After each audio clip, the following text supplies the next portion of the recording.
있고요. 네네네. 잠깐 내주세요. 네.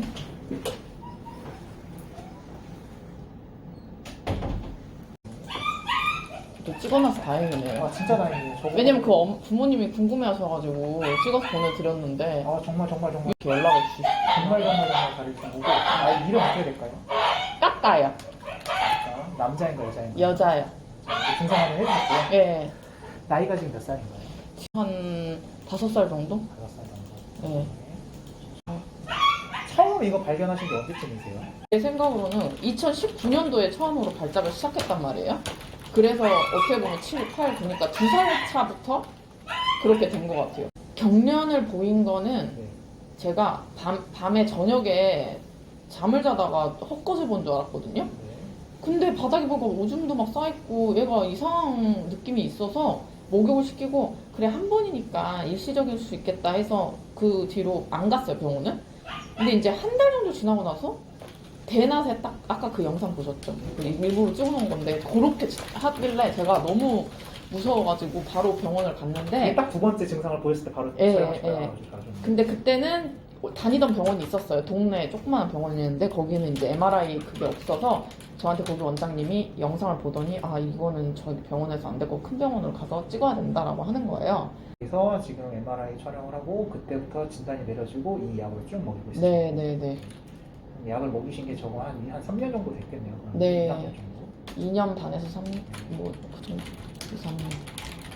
그러면 보호자님께서 직접 그렇게 경련 발작을 보신 거는 밤 사이에 한 번, 이후에 낮 시간에 한 번, 직접 보신 거는 요 한 번 이후에 다른 거는 없으세요? 네, 이후에는? 없어요. 그 뒤로는 발작을 하지 그 않았어요. 이후로는 발작을 한 적이 없어요. 네, 식욕이나 활력은 당연히 좋을 거고 네. 컨디션도 양호하고요. 네. 그리고 지능도 손 달라고 하면 손도 주고 지능도 나쁘진 않은 것 같은데. 이 약을 먹고 토하거나 이런 적도 없고요. 토는 그 헤어볼 토하는. 응. 뭐 설사를 하거나 이런 것도 없고요. 이 약을 먹은 이후에 눈에 띄가 네. 설사가 심해지거나 이런 네, 것도 없고요. 진짜 지금 건강한. 집에서 막 우다다도 하고 뭐 보자님이랑 장난도 치고 나갔다 올 때 막 마중도 나오고 이런 거다 예, 예. 막 아이가 막 술 취한 것처럼 비틀비틀대거나 아니면은 뒷다리로 목이나 뭐 귀를 좀 평소에 좀 많이 긁거나 이러진 않나요? 긁는 거는 원래 잘 긁는 거 아니에요, 고양이들? 이게 지금 아이가 진단이 내려진 게 키아리라이크 말포메이션이라고 해서 네네. 지금 그쪽에서 설명을 하신 게 손의 일부가 튀어나온 건데 그게 있으면 일반적으로 뒤가 되게 묵직하고 되게 사람으로 치면은 뒷머리가 되게 아파요. 그게 이제 귀를 긁는 것으로 이제 생각이 되는 것처럼 좀 많이 긁거든요. 근데 눈에 띄게 긁진 눈에 않는 띄게 것 긁진 같아요. 예, 않아요. 그냥 우리 강아지 제가 길러봤잖아요. 일반 강아지들이 귀 긁는 것 그 정도. 정도? 예. 막 심하게 막 미친 듯이 긁진 않아요. 근데 좀 우다다를 조금 신경질적으로 우다다를 좀 해요, 가끔씩. 흥분을 하는 게 좀 종종 있다라는 예, 거죠. 흥분을 해요. 아이가 막 직진을 못하고 막 대각선으로 가거나 아니면 크게 막 원형으로 돌거나 이런 증상 전혀 예, 없고요. 그런 건 전혀 없어요. 오히려 너무 영특해가지고. 그러면은 제가 하나 여쭤보고 싶은 게 지금 이제 와서 되돌아보시니까 중성화 수술한 다음에부터 뭔가 아이가 조금 달라진 것 같다고 느끼셨는데 네. 그 직후에는 얘가 뭐 비틀비틀대거나 중심을 못 잡거나 이런 게 느껴진 건 없으세요? 되돌아보시면 전혀 없어요. 너무 영특하고 똑똑하고 뭐라 해야 되지? 뭐 이상한 행동한 것도 없고 진짜 운동신경도 너무 좋거든요. 뭐 점프를 하다가 어디서 또 떨어지거나 이런 것도 없고요. 예, 그런 것도 없어요. 진짜 일반 고양이. 이게 고양이한테 그렇게 많은 건 아니에요. 네, 강아지들한테 좀 많이 있는 질병인데 이제부터 제가 쭉 한번 설명을 드릴 테니까 네네. 궁금한 거 있으시면 저한테 이따가 말씀해 주시면 되는 네네. 거고 핵심은 이 뇌의 것들을 이게 대뇌고 이게 소뇌가 있는데 네네. 여기를 둘러싸고 있는 뼈에 의해서 이제 막혀 있어요. 근데 유전적으로 여기서 척추로 내려오는 데에는 척추신경이 이렇게 쭉 내려올 구멍이 있어야 되는데 구멍이 유전적으로 좀 사이즈가 큰 거예요. 이게 특별한 이벤트, 예를 들어서 마취라던가 아니면 어디가 좀 많이 아팠다라던가 단순히 그냥 아이가 좀 흥분 좀 했다 이거는 아니고 거의 대부분 아마 마취라는 이벤트 때문에 그럴 건데 그거에 의해서 이거의 일부분이 탈출이 돼서 쉽게 말하면 손의 일부분이 이렇게 구멍이 있는데 사이즈가 커져서 이렇게 찡기는 거예요. 찡기니까 요거 때문에 아이가 뒷다리가 되게 아프고 이 부분이 되게 아프고 그 다음에 신경계 쪽이 자극이 돼서 뭐 경련 발작을 일으키는 거거든요. 이게 가장 기본이라고 보시면 되는데 아까 그 원장님께서 설명을 하시는 걸 봤을 때는 요 부분 외에 요 라인 그 다음에 요 대뇌 요쪽에 뭐 염증이라던가 이런 건 일단은 없다라고 해요. 그래서 지금 요거에 아이가 요거 때문에 지금 문제가 있다라고 보시면 되고 저도 수의사 생활을 하면서 경험적으로 저희 병원에서도 그 아이는 아무런 문제가 없었고 수술도 잘 끝나고 마취도 잘 깼는데 중성화 수술할 때 마취를 한 다음에 이런 증상을 보인 아이가 좀 있었어요. 저도 한 2마리 정도 그래요? 본 적이 있거든요. 그 아이 같은 경우에도 이렇게 이제 치료를 좀 했었는데 근데 지금 아이 같은 경우에는 조금 안타까운 게 뭐냐면은 그 아이 같은 경우는 저희 병원에 수술한다는 그런 증상을 보인 다음에는 그 아이는 명확하게 증상이 보였어요. 예를 들어서 비틀비틀 된다라던가 아니면 애가 막 가다가 중심을 잃고 막 넘어진다라던가 안 그러던 애가? 네, 이런 사인이 있었기 때문에 수술 끝나자마자 바로 이제 저희는 입원시키고 뇌압 강화를 해가지고 요걸 다시 안으로 자연스럽게 들어가게 하는 그런 처치를 하고 약을 먹어서 그 아이는 지금 정상처럼 살 수는 있거든요. 근데 안타깝게도 보호자님 고양이 같은 경우에 눈에 띄는 증상이 없었기 때문에 아마 그쪽 병원에서도 대응을 할 수가 없었을 거예요. 근데 이건 그쪽 병원에서 수술을 하거나 마취를 했을 때 잘못한 게 아니라 이건 정말 운이 나쁘게 이렇게 되는 경우가 꽤 있기 때문에 저는 뭔가 마취에 의한 특별한 이벤트로서 이런 증상이 보이지 않을까라고 일단 생각이 되기는 해요. 물론 가능성이기는 해요. 가능성이기는 하지만. 근데 원장님 원래 그 중성화 시키고 당일에는 어질어질해서 막 뒤뚱거리는 거 아닌가요? 맞아요. 그래서 그게 3일에서 4일 정도 동안 증상이 보일 수가 있어요. 근데 제가 아까 말씀드렸던 그 아이는 일주일이 넘어가면서까지 계속해서 그런 증상이 있었기 때문에 바로 한 3일에서 4일 동안 입원시켜서 뇌압 강화 처치를 하고 약을 일정 시간 동안 먹어가지고 이런 그런 증상이 없어졌었죠. 그런 케이스가 하나가 있고 또 다른 케이스 중에 하나는 완전히 아기 때 진짜 한 5개월, 6개월이 되기 전에 애초에 진짜 이 구멍이 너무 선천적으로 커가지고 특별한 이벤트가 없어도 자연스럽게 뒤로 밀려 나와서 찡긴 경우도 있었어요. 이런 경우 같은 경우는 뇌압 강화를 하는 게 아니라 이쪽을 쪼그라들게 이렇게 해서 안쪽으로 들어가게 하고 염증을 가라앉혀주는 약을 한 달 정도 먹으면 또 나중에 또 잘 지내고 이런 아이들도 좀 있었거든요. 어찌됐건 MRI상에서 확인이 된 게 전부라고 한다면 그거는 지금 요거 하나, 푸드골 2형성, 이게 키아레 라이크 말포메이션이라고 해서 이게 구멍이 커져가지고 소대의 일부가 탈출이 된 보호자님께서 말씀하신 그거밖에는 없는 건데 일단은 여기까지고 뭐 이것도 아셨겠지만 지금부터는 이거는 제 지인의 소개로 오셨기 때문에 뭐 오프 더 레코드로 말씀을 드리는 것들이 좀 이것저것 다 섞여 있을 거예요. 그렇기 때문에 저는 가감 없이 말씀을 드릴 건데 우선 말씀을 드리자면 저라고 한다면 일단은 요 MRI에서 이 진단이 내려졌다라고 한다면 단순히 요 경련을 막는 지금 그 레베트리스탐이라고 하는 그 약만을 막는 게 아니라 근본적으로 요거 뇌압을 좀 낮춰주는 약을 좀 추가로 좀 플러스 알파로 좀 먹어봤을 것 같기는 해요. 이해가 되시죠? 지금 그 원장님도 말씀을 하셨는데 근본적인 해결을 해주는 게 아니라 이 약은 경련만을 막아주는 거거든요. 경련만을 막아주고 이 근본적인 해결이 되는 게 아니고 일단은 뭔가 구멍에 뇌 일부가 찡겨 있는 건 그대로인데 이 찡겨 있는 부분에 의해서 뭔가 경련이 생기는 것만을 막아주는 거예요. 이해가 되시죠? 네네네. 그래서 저라고 했다면 맨 처음에 조금 더 적극적인 치료를 하지 않았을까라고 생각이 들기는 하는데 그걸 이제 와서 바꿀 수는 없어요. 왜냐하면 이미 아이가 경련도 안 하고 컨디션이 잘 유지가 되고 있기 때문에. 네네네. 그래서 저라고 한다면 일단 지금 아이가 경련도 안 하고 컨디션이 아주 잘 유지가 되고 있으니까 지금 먹는 약 그걸로 쭉 일단 유지를 하되 분명히 경련 증상이 평생 동안 안 보이면 이건 가장 베스트지만 분명히 한두 번쯤은 보일 거거든요.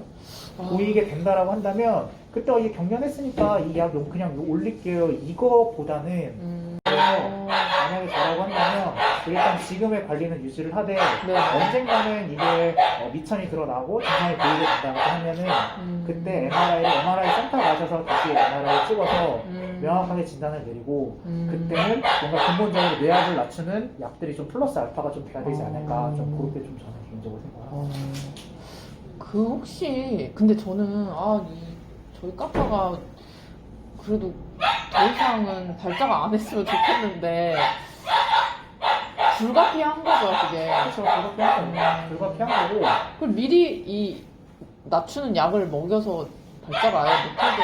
근데 지금 애초에 제가 말씀드린 것처럼 처음 시작을 제가 했다고 한다면 저는 그렇게 시작을 해서 약에 대한 그 밸런스를 그렇게 맞췄을 건데 이미 아이가 그 항경련제의 그 용량이 지금 밸런스가 맞춰져 있을 거예요. 거기서 제가 약을 몇 가지를 추가를 하거나 뭐 근본적인 해결책으로서 몇 가지 뭐 스테로이드라든지 근본적인 약을 넣는다고 한다면 그 지금에 맞춰져 있는 밸런스 자체가 틀어져 버릴 수가 있기 때문에 이거는 뭐 수의사 여러 사람의 손을 타는 게 강아지한테 제일 안 좋다라고 저는 개인적으로 생각을 하기도 하지만 지금 아이가 큰 문제가 없다라고 한다면 일단 이걸 이어가는 게 무조건 맞아요.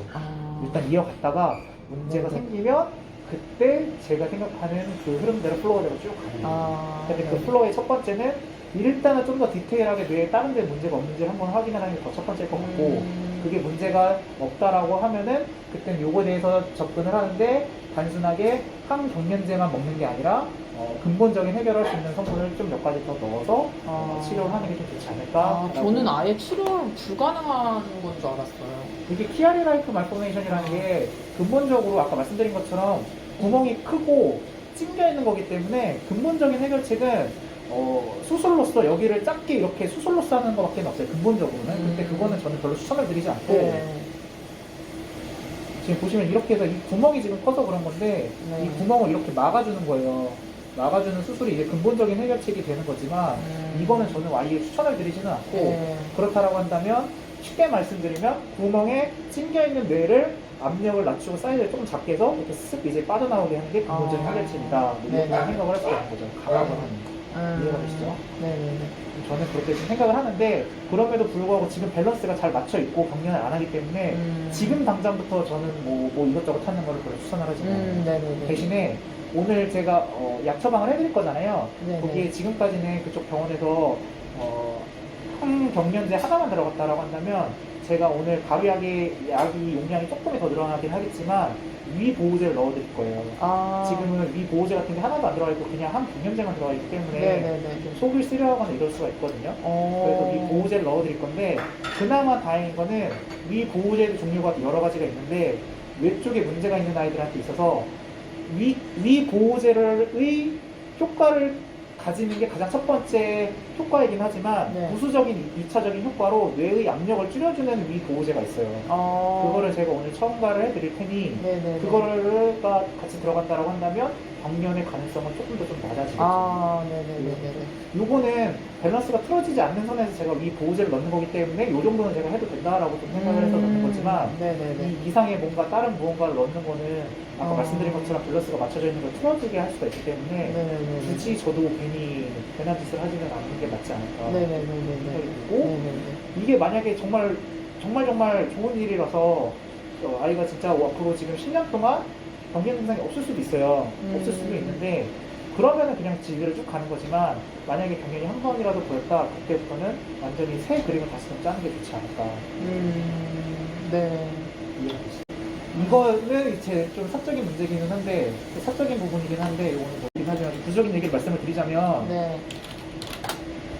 얘가 지금 뇌 쪽 문제 때문에 약을 2018년 12월부터 먹기 시작한 아이예요. 저의 까까랑 비슷한. 네, 비슷한 그 키아리라이프 말포메이션이랑 그 다음에 뇌 수막염이랑 같이 있는 아이인데 이 아이는 다른 병원에서 기대수면 6개월이다 이렇게 얘기를 했었어요. 그쪽에서도 그냥 항경련제만 먹고 했었는데 이 아이는 지금 2년 반 동안 뇌수막염 이런 약을 계속해서 먹었었거든요. 그래서 지금 막 정상처럼 뛰어다니는데 이 아이 같은 경우는 딴 병원에서 경련을 하기 때문에 경련제만 먹다가 저는 근본적인 해결이 안 된다고 생각을 했기 때문에 근본적인 해결을 하기 위해서 스테로이드 좀 고용량으로 들어가고 이래서 지금 완전히 다 나도 정상처럼 다니고 있어요. 스테로이드는 안 좋은 거 아니에요? 네, 얘는 정상 농도에 거의 한 10배까지 들어갔었어요. 고용량으로. 경련을 막아주는 거는 그냥 약으로서 경련만 막아주는 거지만 스테로이드가 들어가지 않으면 근본적인 해결 자체가 안 돼요. 그래서 대부분의 보호자님들은 스테로이드가 들어가는 거에 대해서 되게 부담스러워하시지만 스테로이드가 아니면 이 아이는 결국은 근본적인 해결 자체가 안 되고 말 그대로 이봉책으로 그냥 막기만 하는 거기 때문에 한 2년 동안 스테로이드가 되게 많이 들어갔었어요. 간 수치도 거의 정상에 한 20배까지 올라가거든요. 그랬음에도 불구하고 지금 스테로이드 한도 안 들어가고 정상처럼 살고 있어요.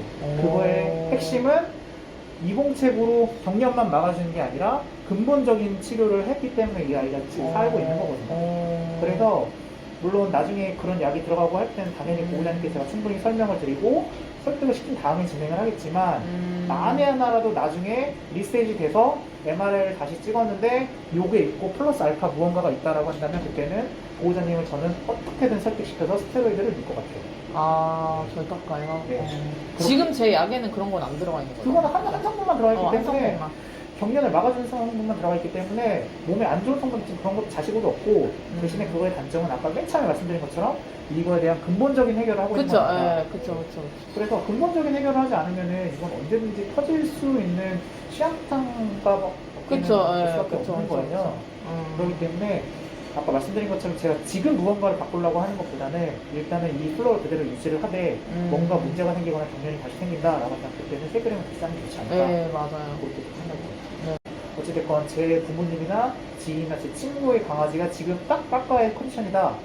까까의 컨디션에서 저한테 왔다라고 한다면 저라면 그냥 MRI 다시 한번 찍어서 제대로 된 진단을 다시 한번 받아보게 하는 게 일단 첫 번째이기는 해요. 그거에 대해서는 한번 보호자님께서도 한 번쯤은 생각을 해보기는 하세요. 네. 거기는 일단은 일반 병원에서 피검사랑 엑스레이 촬영을 해서 마취 전 검사라는 걸 확인을 해서 문제가 없다라면은 이제 병원이나 보호자님께서 예약을 해서 진행을 하는 거고 그쪽에서 모든 다 검사를 하는 건 아니고요. 로컬 병원에서 피검사, 엑스레이를 촬영을 해서 이제 그쪽으로 가는 거예요. 그래서 MRI를 찍을 수 있는 데가 큰 병원들 많아요. 뭐 되게 많은데 MRI가 있느냐가 중요한 게 아니라 좋은 MRI가 있느냐. 아, 여기가 좋은 MRI. 그렇죠. 여기 영상의학센터니까 다른 진료 안 봐요. 여기 MRI CT만 찍는데요. 네. 좋은 게 있느냐. 그리고 그거를 판독하는 수의사가 일반 수의사가 아니라 영상 진단만 보는 수의사냐. 이 두 가지가 좀 제일 중요하죠.